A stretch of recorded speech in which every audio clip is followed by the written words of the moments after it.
vou falar hoje sobre a teoria das relações de objeto. Então, essa aula, ela vem na continuidade do que a gente vinha trabalhando. A gente trabalhou inicialmente as teorias freudianas, né? A psicanálise clássica, os princípios fundamentais freudianos. Agora vamos ver um pouco de Melanie Klein e desdobramentos. Então, assim, ó, uma diferença na Melanie Klein com relação ao Freud, ela falou muito sobre teorias infantis, do desenvolvimento infantil, só que diferente do Freud, ela fazia análise de crianças, ela trabalhava com crianças. Então, ela teve um material humano, assim, que mais robusto, assim, para que ela pudesse levantar suas teorias e não ficasse só numa coisa empírica, né, que vinha do Freud, assim. Então, a escola dela, chamada Escola das Relações do Objeto, né, a gente se refere como a teoria dela, a teoria das relações do objeto, e ela dá muita ênfase também às fantasias. Ela era um tanto quanto freudiana, se dizia assim, e a teoria freudiana, ela vem muito da ideia da fantasia. Então, muito do que se trabalha nos princípios freudianos partem do pressuposto do que a gente falou, do modelo topográfico, do modelo estrutural, mas que tem como uma fantasia, como uma atividade mental predominante. E depois a gente vai ver em outros modelos teóricos que mudam um pouco essa característica, assim, da fantasia mais para coisas que acontecem na realidade. Mas ainda na Melanie Klein a gente está falando de fantasia. Então ela vai falar sobre os objetos aqui são os outros, né? Mas não só da maneira como a pessoa fantasia esses objetos, mas como ela introjeta e como ela fantasia a relação com esses objetos. Então, por isso, teoria das relações do objeto tem a ver com toda uma vida relacional, onde existe o self, o eu, e o objeto, que seria o outro, então. Então, dois pontos fundamentais da teoria da Melanie Klein são as posições esquizoparanoide e a posição depressiva. Então, a gente pode entender dentro do curso do desenvolvimento, embora não seria bem correto a gente falar de fase esquizoparanoide, fase depressiva.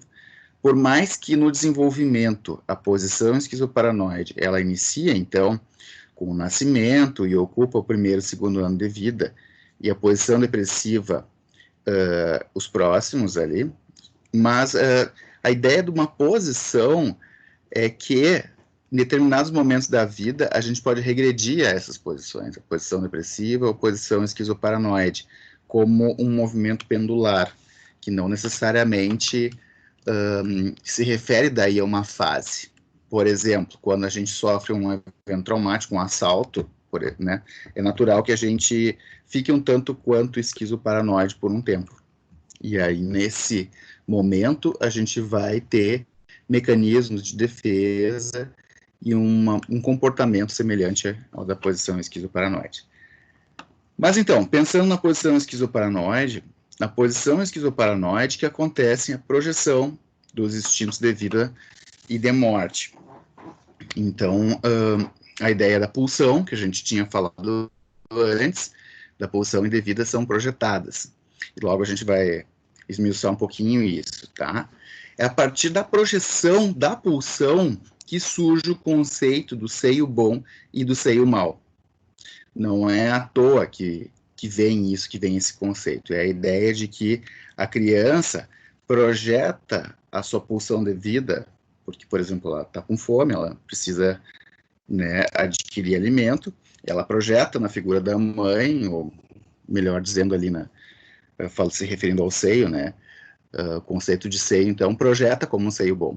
E a ausência desse seio bom, então, que seria a ideia, esse conceito do seio mau, como um seio persecutório. E logo mais eu vou falar um pouquinho disso. Mas é importante a gente ter noção desses conceitos de cada fase.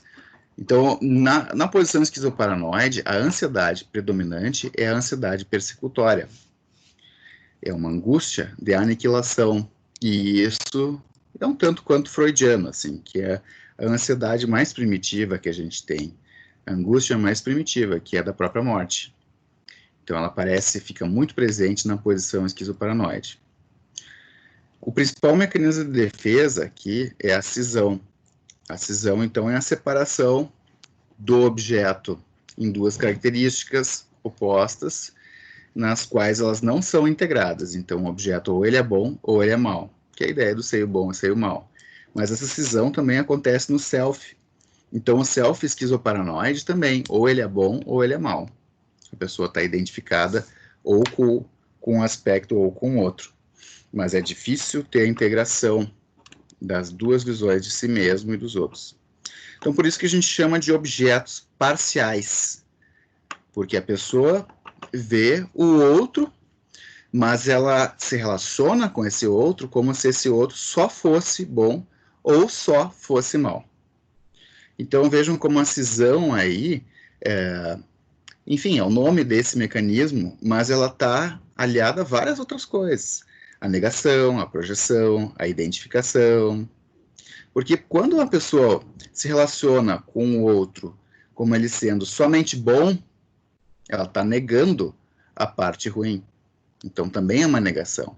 E esse ver só o bom pode ter muito a ver com a projeção da pulsão de vida. Então, é a projeção do que está dentro dela mesma. E ela enxerga o outro só naquele aspecto cindido.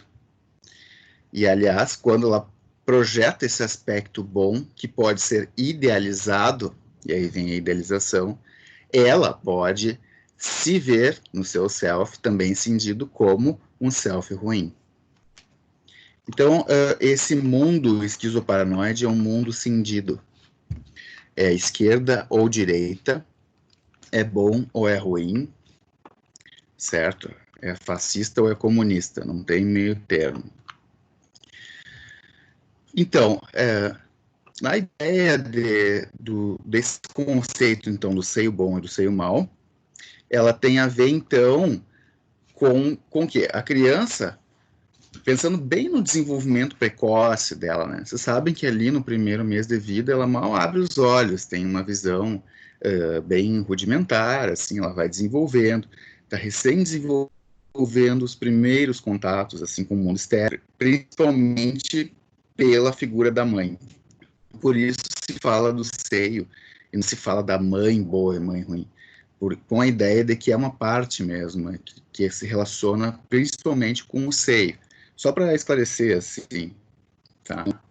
Mas a ideia é isso, a ideia da parte do seio representando essa característica da nutrição da mãe, da função materna, tá? Então, ela projeta a pulsão de vida quando ela deseja mamar, quando ela está com fome, né? Como a gente tinha falado na ideia freudiana lá, né? É aquela pulsão que tem uma fonte, que é lá, por exemplo, o centro da fome, né? Começa a mandar um sinal e faz com que a criança, por instinto, procure o objeto. A criança, isso é uma das coisas bem instintivas, já nasce sabendo mamar, né? Ou buscando o seio, tendo um movimento bucal, de uma certa forma indo em direção, então, ao seio e ao alimento. Então, ela projeta a pulsão da vida e esse seio que nutre é chamado, então, o seio bom. E a ideia do seio mau, então, é, de novo, pela ausência, na verdade, desse seio, que é quando, com o andar do desenvolvimento, essa mãe não consegue dar a nutrição, dar aquilo que a criança espera no momento que ela precisa, no momento, ou melhor, no momento desejado ali, né? Então, a falta, a ausência dessa mãe, dessa nutrição, vai ser sentida, então, como uma experiência negativa com esse seio. Lembrem que a gente está falando de um bebê que está tendo suas primeiras experiências com relação ao mundo externo. Então, a gente está falando de um bebê que não é ainda individuado. Ele se mistura com o meio externo. É como que não existe uma clareza do que está dentro, do que está fora. O que é meu, o que é do outro, quem sou eu, quem é o outro. É tudo misturado. Não existem as fronteiras do self. Não existe um self ainda bem formado. Existe um self rudimentar. Ok? Então, como não existe essa percepção, não existe ainda uma capacidade cognitiva de tolerar as frustrações, é tudo aqui ou agora. A criança está bem, ela ri, ela fica bem, dorme, né? Agora, se falta, se ela começa a ficar com fome, ela logo chora, pelo menos no início, e ela vai, com o passar do tempo, com o desenvolvimento, que ela vai entendendo, que ela vai tolerando esperar mais a mãe. Lá, depois, 6, 7, 8 meses, essa capacidade de tolerar a ausência é maior, que é aquela fase, que, como a gente tinha falado, a fase da alucinação, gratificação alucinatória do prazer, que é quando a criança, o bebê ali, alucina o seio, então, né, começa a chupar o dedo e tal, né, mexer assim, fazer algum movimento com a boca, na tentativa de saciar, pelo menos momentaneamente, esse desejo de mamar. Então a gente está falando de um self em formação, e essa formação na visão kleiniana, a formação do self, ela envolve um processo constante de projeção e introjeção. Então, na parte superior da figura aqui, a pulsão de vida, então, que está representada pelo self bom, o desejo de se alimentar, de sobreviver, vai ser projetado na figura do seio, então, do seio bom, aquele seio que nutre.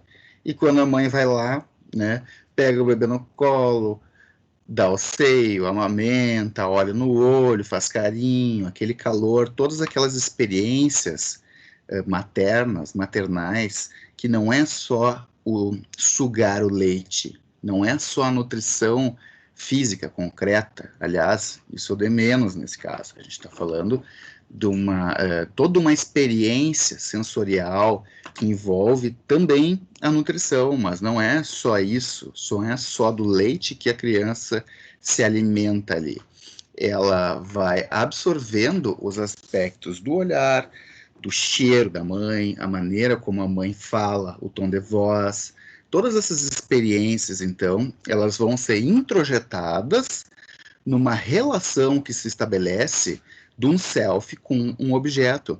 Então, é essa a ideia. A criança vai projetar a pulsão de vida, ela espera isso do objeto, e o objeto satisfaz, gratifica, e aí, então, a criança introjeta esse objeto bom, mas introjeta, sobretudo, uma relação de um self com um objeto, e vai guardar lá, dentro do inconsciente dela, essa relação positiva. Bom, e aonde que está a pulsão de morte, aqui o self-mal? Aí é uma coisa um pouco mais complexa, tá? Então vamos pensar que a criança, né, começou a sentir fome, ela tá ali, sente a pulsão de vida e tal, né? Lembra da mãe, se volta para a mãe, busca o seio, busca a mãe, vai projetar a pulsão de vida. Ok, mas a mãe não tá lá. A criança tem 3 meses de vida, né? Já tem algum contato com o mundo exterior, mas a mãe não tá lá. A mãe foi trabalhar, bateu o carro, se atrasou para chegar em casa. Daí, a fome vai batendo, cada vez mais.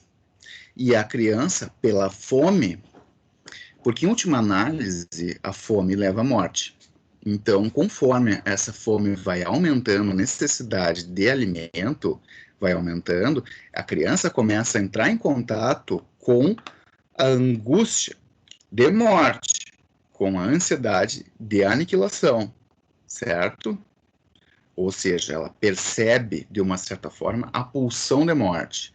Então, aí que o self dela fica cindido, ok? Pela pulsão de morte, a gente está falando do self bom, self mal, aqui nesse momento, como representações da pulsão de vida e da pulsão de morte. A percepção dessa angústia, né, dessa morte, assim, possível morte, ela vai ser, então, projetada para a figura do seio, porque é a ausência do seio que está causando aquela angústia.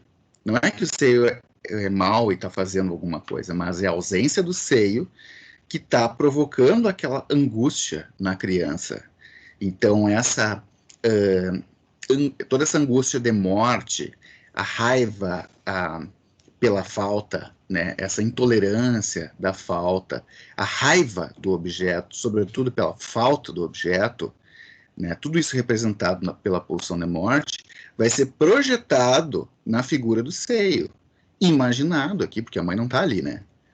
Mas ela projeta, então, como se fosse tudo isso causado pelo seio, e de uma certa forma é, né? Causado, mas causado pela ausência do seio, que vai ser sentido, então, como um objeto mau, que nesse momento causa dor. Então, o seio, por isso seio bom e seio mau, nesse momento ele é mau, ele causa coisa ruim, certo? É um seio perseguidor, então, que é o seio que, na visão onipotente de um bebê, onde ele é o centro do universo, né? É como se o seio tivesse representando o mundo exterior, causando essa angústia nele e perseguindo ele, né? Causando todo esse mal-estar. Então, aí que tá. O bebê, então, projeta a pulsão de morte no seio e vai enxergar o seio, vai se relacionar com ele como sendo um objeto perseguidor, um objeto mau, ok? E aí, vamos dizer que não exista essa mãe, ou que a mãe, enfim, ela é uma mãe muito negligente, uma mãe agressiva, uma mãe abusadora. Essa criança vai introjetar, se for isso, essa ausência eterna de uma mãe, o bebê vai introjetar esse seio como um objeto mau mesmo. Projetou a pulsão de morte e vai ficar registrado na memória a experiência do mal-estar, uma experiência do self com um objeto mau, certo? Então, aí a gente está falando de um mecanismo que talvez já apareça na mente de vocês como algo que lembra pacientes psicóticos, pacientes de funcionamento borderline. Porque essa mãe, mesmo que ela seja negligente, por exemplo, ela não é todo momento assim. Ela não é a todo momento mal. Se ela fosse a todo momento mal, ela mataria o filho. Se ela fosse tão negligente assim, a criança morria. Mas não, então a criança tem alguma coisa. Então, hora ela tem o seio bom, tem hora que ela tem o seio mal. E aí fica assim, como uma mesma pessoa, né, que é fonte dessas duas experiências num determinado momento, uma experiência boa, na qual ela esquece as experiências ruins, ela nega, e num outro momento, como uma experiência ruim, na qual ela esquece das experiências boas. E assim a criança vai aprendendo um jeito de se relacionar, que é hora 8, hora 80. Funcionamento borderline. Ok, mas fechando parênteses, voltando, não é isso que acontece na maioria das vezes. O que acontece, tá, a mãe se atrasou, enfim, aconteceu algum problema, tá com mastite, etc, tá com dor, brigou com o marido, enfim, tem algum problema ali que ela não tá sendo presente naquele momento, mas dali a pouco ela chega e ela consegue. E aí a criança, se ela tá muito angustiada, se ela tá berrando, esperneando, né, num primeiro momento, ela que aparece a mãe, ela tende a reagir com agressividade, batendo na mãe, quando é maior a criança, lá, 8, 9 meses, por exemplo, mordendo o seio, certo? Desdenhando da mãe, afastando a mãe, e ela precisa se acalmar. Uma mãe, então, suficientemente boa, já ligando isso a um conceito winnicottiano, que a gente vai falar depois, seria uma mãe que mesmo que recebe toda essa carga de projeção, mas ela absorve isso, ela simplesmente tolera e ela não devolve para o bebê toda essa agressividade. Bem pelo contrário, ela acalma a criança e de tudo isso que é de ruim que é projetado, toda essa agressividade, na verdade, ela consegue acalmar a criança, dá o peito, e a criança vai ficando bem, vai ficando de boas, acaba dormindo ali. Então, houve uma projeção da pulsão de morte, né, desse self-mal, que então foi projetado, né, para o objeto, então ficou objeto mal, mas esse objeto devolveu para a criança uma experiência positiva, uma experiência boa. Então, a criança projetou a pulsão de morte, mas introjetou uma experiência positiva, ok?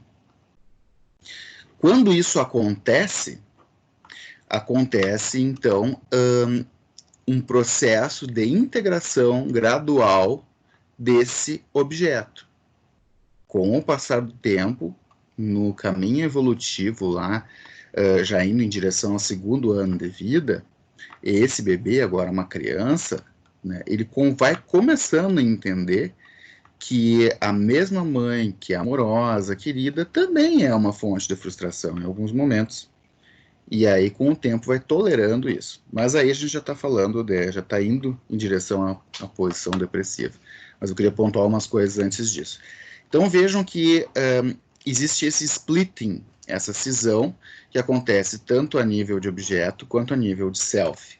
No self, aqui a gente tem, então, o mundo interno, que na posição esquizoparanoide é um mundo interno completamente fragmentado, dissociado, composto por múltiplas experiências de self e de objeto, mas não é um self com limites ainda, não é um self individuado, ele é um self marcado por experiências, certo?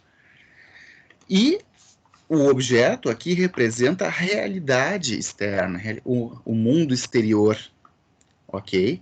Que na posição esquizoparanoide é também cindido, certo? É bizarro, porque a gente vê pessoas, por exemplo, com uma história traumática, começa a engatar num relacionamento e parece que tem horas que consegue idealizar um agressor, alguém, negando a característica maldosa, agressiva do outro, do objeto, ainda consegue idealizar. Então, o mundo externo é frequentemente cindido assim também, como bom ou ruim. Se bem que, nesses casos, predomina a visão negativa, mas dali a pouco, isso aparece na psicoterapia.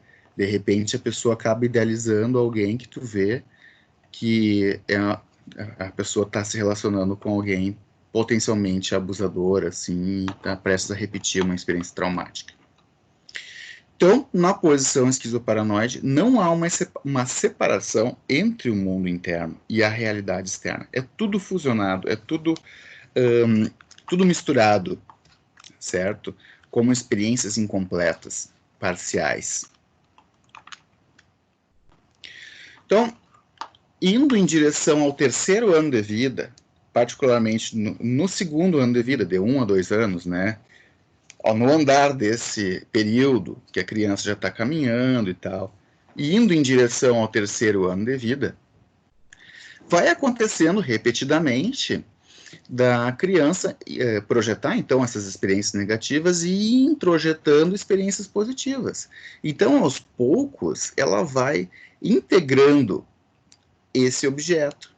E ela vai integrando, por sua vez, também o self. Vai entendendo que a mãe, né, tem um lado bom, tem um lado ruim, mas é a mesma pessoa. Tá? E isso vai acontecendo com outros objetos na vida, né? Nesse momento da vida, não é só a mãe que existe no mundo da criança, já tem um mundo relacional, né? Entram outras figuras aí, como figuras marcantes também para o desenvolvimento da criança. Então, é aí quando existe essa integração das características do objeto, que a gente chama esses objetos, então, de objetos totais.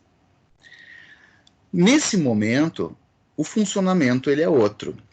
Ele não é mais aquela ansiedade persecutória, certo? Não é isso que predomina. O que acontece, né? A criança vai brincar, ou ela quer porque quer algum brinquedo, alguma coisa. Né? Lembrem que na fase dos 2 anos, dos 2 para os 3 anos, é a fase que é uma fase normalmente difícil, assim, das crianças, que elas ficam muito exigentes, birrentas e tal. The Terrible Two, que é como se fala, né? Os terríveis 2 anos, assim. Então, que ela já tem vontade de um monte de coisa, mas também não tem muita tolerância ainda e vai aprendendo. Então, é comum a criança se irritar ali porque, né, porque alguém mandou desligar a TV, porque não deu o chocolate, não ganhou o sorvete, não ganhou o brinquedo, porque o amiguinho tirou o brinquedo da mão, porque ela não quer deixar o amiguinho brincar, esse tipo de coisa, tá? E aí existe a tendência, de novo, aparece a pulsão de vida e a pulsão de morte, né? E a criança vai projetar essa pulsão de morte, né? Quando ela pega e bate no irmão, bate no amiguinho, por exemplo, num primeiro momento, porque ele pegou o brinquedo na mão, ela está projetando a pulsão de morte, da mesma forma. Só que aqui tem uma diferença. Aqui a diferença é que ela projeta, tá? Projetou, foi lá e bateu no amiguinho. Aí vem o pai e a mãe, né? E vão educar ali, falar, olha como a gente ficou chateado, tu não pode fazer isso e tal, enfim. Bom, o que acontece é que nessa fase já existe uma integração, então a criança percebe que a culpa, no caso, né, desse mal-estar que foi criado, não é da mãe ou do pai, não é o seio mal que criou isso. Ela vai entendendo por esse processo de integração que foi ela que causou esse mal-estar nos pais, esse desamor. E aí surge a ansiedade, que é a ansiedade predominante da posição depressiva, a ansiedade da perda do amor do objeto, ou da perda do objeto. Então aí a criança começa a se culpar. Claro, no primeiro momento ela se joga no chão, né, se esperneia, tudo, faz a birra e tudo mais, mas passa um pouco e ela acontece algo nela, assim, que ela conforme ela se acalma, ela vai percebendo que foi ela que causou. Então ela passa a sentir culpa por ter exteriorizado aquela pulsão de morte, por ter exteriorizado aqueles sentimentos destrutivos e que ela causou uma destruição de fato no objeto. E essa exteriorização do sentimento causou então um mal-estar, um desamor com relação dos pais com relação a ela. Então ela passa a ter medo de perder os objetos, de perder, sobretudo, a mãe, mas o pai e os amiguinhos também, certo? Perder o amor dos outros. E como ela vai ter, então, nesse momento, uma capacidade reflexiva muito maior do que era antes, porque antes, na posição esquizoparanoide, a gente está falando, então, o que eu falei tudo, uma não tolerância, uma dificuldade de guardar as coisas dentro de si, e isso gerava a atuação. Agora, a gente está falando de uma criança já, que ela já consegue pensar um pouco mais, ela já fala, ela já sabe falar, se expressar através de palavras. Então, ela consegue refletir mais sobre o que aconteceu, né? Sente a culpa e isso vai causar um desejo dela, uma tentativa de reparar o dano causado. Aí que vem culpa e reparação. Ela vai tentar reparar. Então, daí depois que a mãe brigou tudo ali, ela vai fazer um desenho para a mãe, vai lá dar um beijo na mãe, vai dar uma rosa para a mãe, esse tipo de coisa. E isso tudo acontece porque minimamente ela já tem uma capacidade de empatia, que ela olha para a mãe e percebe o que ela causou na mãe e consegue entender como a mãe ficou, como a mãe está se sentindo. Isso tudo, claro, é um processo, né? Mas já existe, já nesse momento da vida, já tem a aquisição dessas capacidades. Ok? Então, a posição depressiva, a gente vê, né, clinicamente, isso se expressa muito através das pessoas, então, com melancolia, com a depressão propriamente dita, né? Por exemplo, pega um paciente bipolar. Enquanto a fase maníaca, em geral, que a pessoa está exaltada, ela fica onipotente, grandiosa, projetiva, paranoica, tudo isso é posição esquizoparanoide. Aí internou lá na Paulo Guedes, na unidade, fez o tratamento, daí ela voltou ao normal. Daí não voltou ao normal, porque ela não é uma esquizofrênica, ela é bipolar. Se fosse esquizofrênico é outro funcionamento, é sempre posição esquizoparanoide. Ou muito, né? Dificilmente vai para outra posição. Agora, no bipolar, voltou ao normal, bota a capacidade reflexiva, a empatia, começa a pensar, começa a ver o quanto errou, o quanto causou mal para os outros, e isso vai dando um sentimento de culpa muito grande e uma tentativa, um desejo de reparar, então, o dano causado. Não é à toa que a doença é cíclica. Depois da fase maníaca, desce um pouco, normaliza o humor e logo vem uma depressão sinistra, uma depressão que é muito mais difícil de tratar do que a mania. Isso vocês agora no R2, vocês... bom, agora o ambulatório está meio em off, mas assim, isso é uma experiência que vocês vão ter muito forte. Aquela pessoa que vocês atenderam na Paulo Guedes lá, que melhorou de um episódio maníaco grave em questão de 1 mês, depois no ambulatório leva 6 meses, 1 ano para se recuperar de um episódio depressivo. E isso tudo aparece, tudo isso vem. Bom, para pontuar algumas coisas, as diferenças da Melanie Klein com relação ao Freud, só para que vocês saibam. Tudo ocorre mais cedo para Melanie Klein. O ego, ele vem de uma maneira mais rudimentar desde muito cedo, enquanto o Freud falava da formação do ego lá em torno dos 6 meses e tal, Melanie Klein reconhece que isso acontece antes.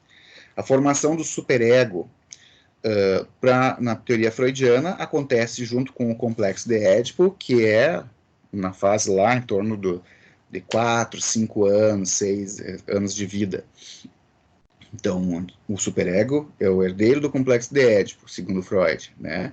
Melanie Klein entende que é nesse momento da vida que isso está no ápice, mas um superego ele já começa a se formar muito antes, bem mais cedo. E aí tem um detalhe importante também, que é um superego que pode ser formado ainda na posição esquizoparanoide, com o colorido da posição esquizoparanoide, que é o que a gente costuma falar do superego perverso, que não é aquele superego introjetado simplesmente assim pelo código moral e tal, do convívio em sociedade, é algo mais cruel que se forma antes, né? Seria paralelamente, assim, pensando em torno do final do primeiro ano de vida ainda, que é um superego fantasmagórico, assim, é terrível, né?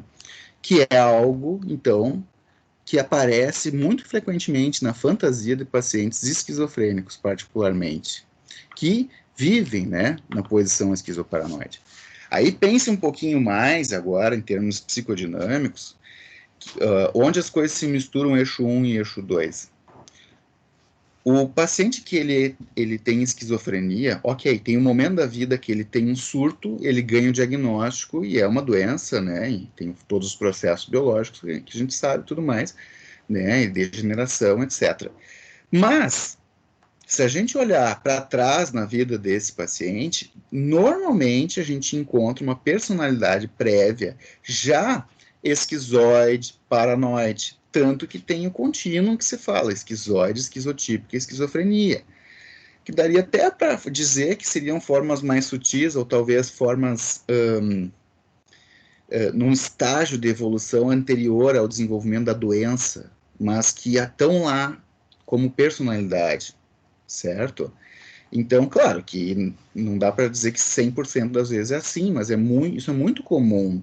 Então, no histórico, a gente vê que já vinha de uma personalidade esquizoide, já vinha de uma personalidade esquizotípica, onde a pessoa funciona, o funcionamento dela é predominantemente, aliás, predominantemente não, o funcionamento dela é na posição esquizoparanoide. É assim que a pessoa funciona na maior parte das vezes. Utiliza aqueles mecanismos de defesa mais primitivos, muita negação, projeção, fantasia esquizoide, particularmente nos esquizoides, né? Daí, isso estou falando da esquizofrenia, né? Mas todas as psicoses a gente pode pensar por aí também. Como eu já falei no episódio maníaco no bipolar, mas tem também o transtorno delirante, persistente, que aparece esses funcionamentos esquizoparanoides. Tem também a personalidade paranoide, que se chamava antes simplesmente de paranoia, né? E a personalidade paranoide e o transtorno delirante persistente, assim, de cunho paranoico. certo? Como a paranoia, que a pessoa, ela funciona desse jeito aí. Tanto é que muitas vezes no tratamento desses pacientes, ok, melhora a alucinação, melhora a psicose propriamente dita, mas o funcionamento dela continua, daí volta o seu basal, e o seu basal é uma deposição esquizoparanoide. Agora também no R2, né, com o passar do tempo, vocês vão, com os pacientes que vocês vão acompanhando ao longo de muito tempo, vocês vão vendo que tem pacientes que são assim.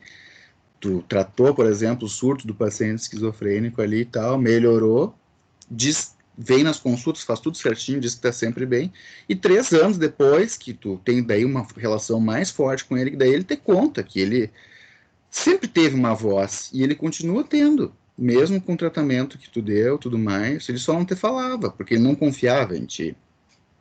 E agora ele tá confiando o suficiente em ti, no médico, para poder te contar, então, de que tem uma voz que fala com ele da noite, de dia, sei lá, etc. Coisas que acontecem.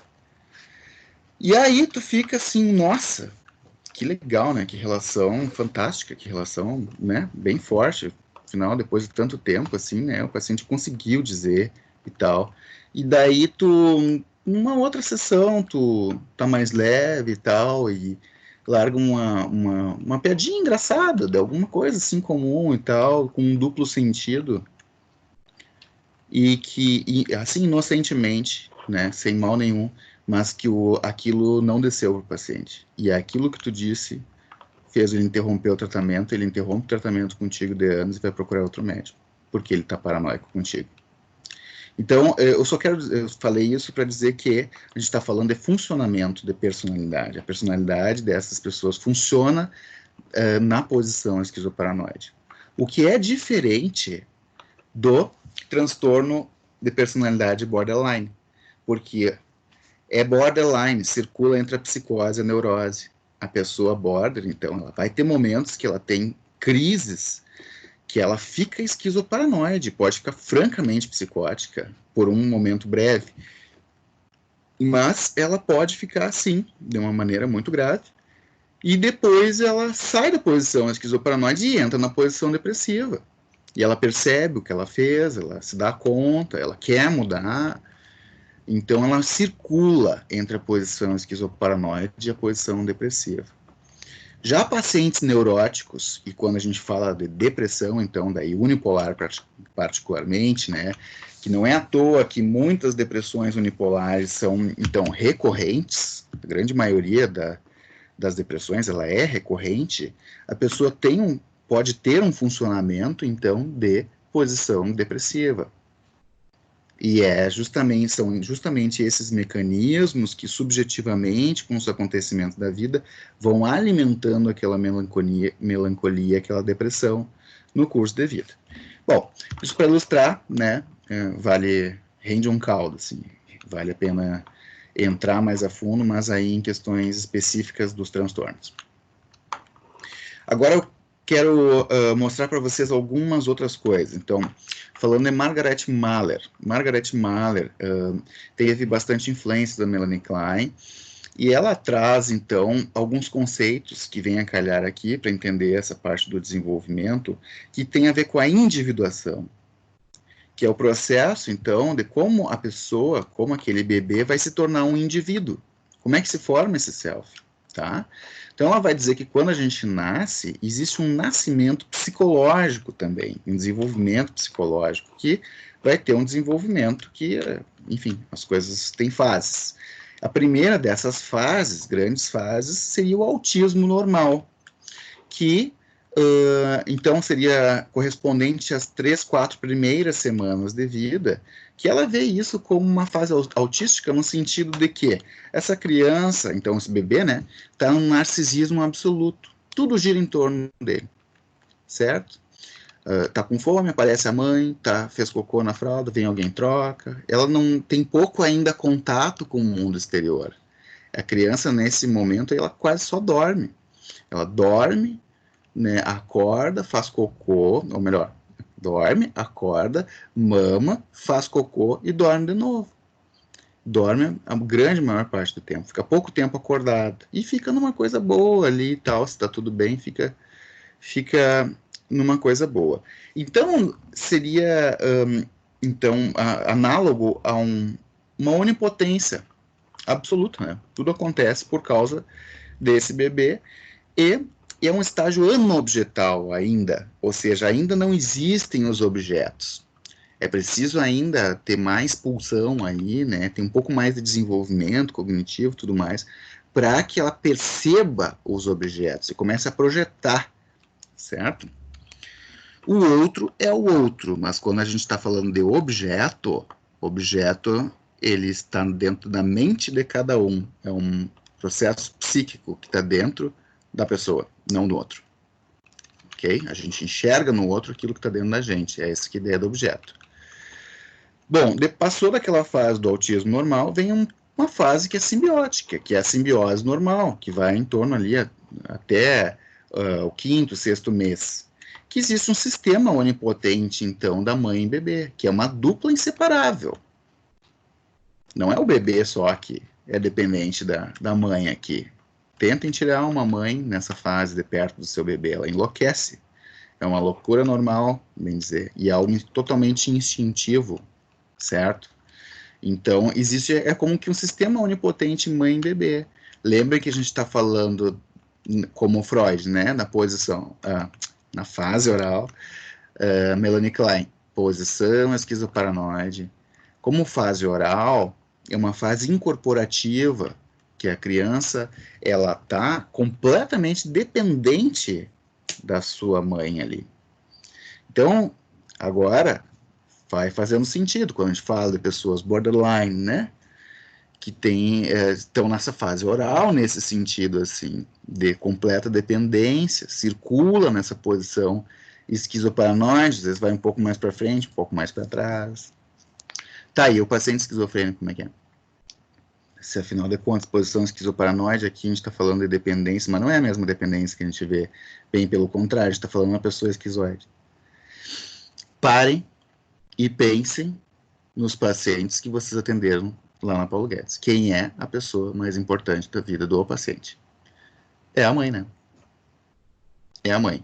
Frequentemente, uma mãe que ela chega a ser tão presente que chega a ser invasiva, da qual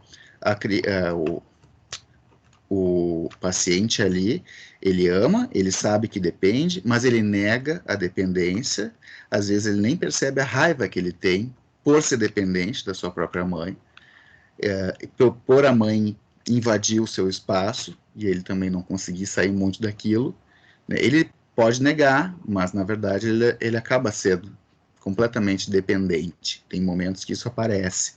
Só que nisso, essa paranoia, né, frequentemente ela acontece com quem está perto.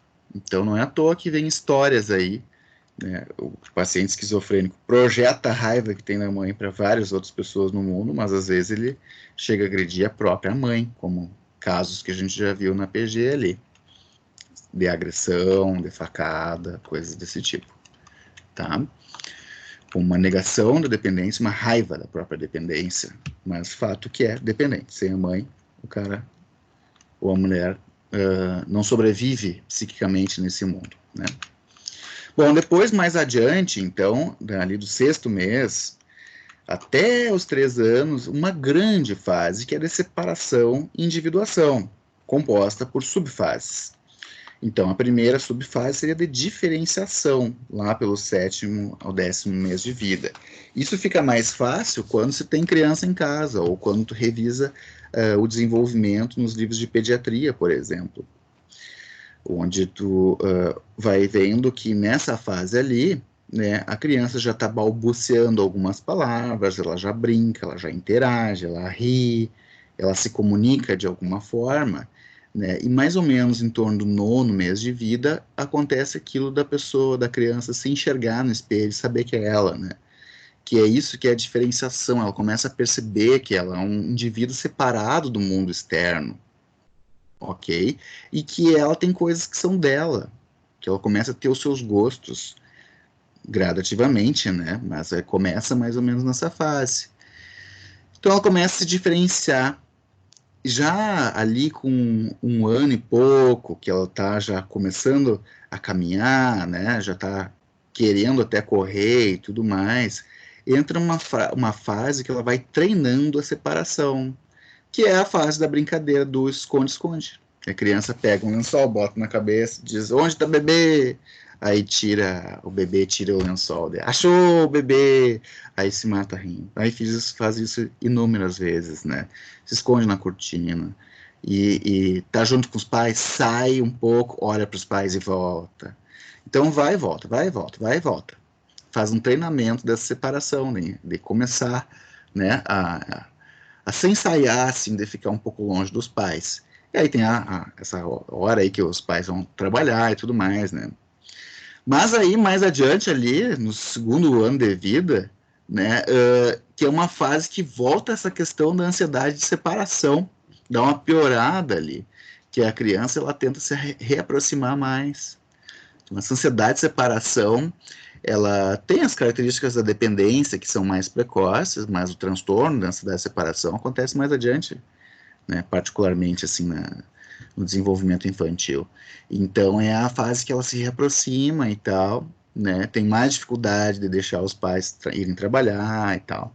Até que, por último, essa criança entra numa fase de constância do objeto libidinal. Libidinal porque é onde projeta a pulsão de vida, por isso libidinal, né, objeto libidinal, onde está a catexia, que a catexia é o investimento da libido, só para usar termos psicanalíticos, assim, para ir familiarizando vocês. Mas a constância do objeto, então, é quando a criança, então, ela introjetou a figura dos pais e ela já se identifica com os pais também. Qual é a diferença entre introjeção e identificação? A identificação, ela passa a ter características, ela assume características do objeto, né? Se comporta como tal. Nessa fase aí, a criança ali já começa a passar batom, se vestir como um pai ou como a mãe e tal. Existe a identificação, indo em direção ao complexo de Édipo. E a introjeção introjeta as características do pai e fica guardado dentro de si, o pai ou a mãe, né? Fica guardado dentro de si como sendo o pai ou a mãe. Introjeta o objeto e a relação self-objeto, ou os self-objetos, como diz Kohut.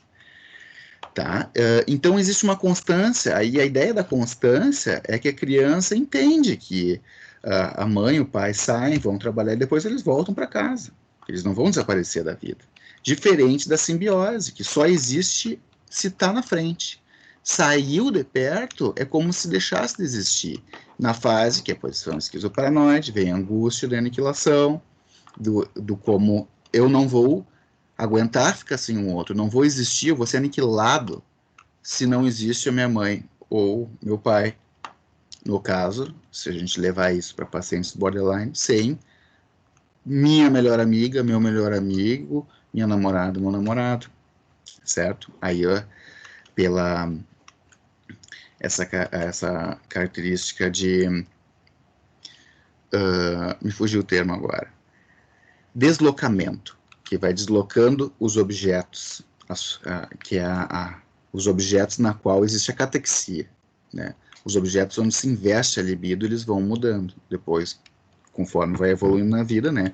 Passa do pai para a mãe, depois para professor, professora, depois amigos, e na vida adulta, o objeto de amor, né, sexual. Então, no funcionamento border, é por aí. Fica naquela fase ali, numa fase que ainda não está individuada. A pessoa, não é à toa que tem como critério do transtorno de personalidade borderline as alternâncias de autoimagem, porque a pessoa ela tem um self tão difuso que ela não sabe o jeito que ela é. Quem ela é depende de com quem ela está no momento. Então ela vai assimilando as características dos outros, porque ela não tá separada ainda, não está individuada, ela está ainda se formando como indivíduo. Então ela vai pegando características, trejeitos, maneiras de falar, gírias, jeitos de se vestir, de pintar o cabelo, cortar o cabelo, né? Conforme aquele outro, quem está perto. Quem é perto e amado, no caso, né? Quem é o objeto idealizado aí e tal, tá?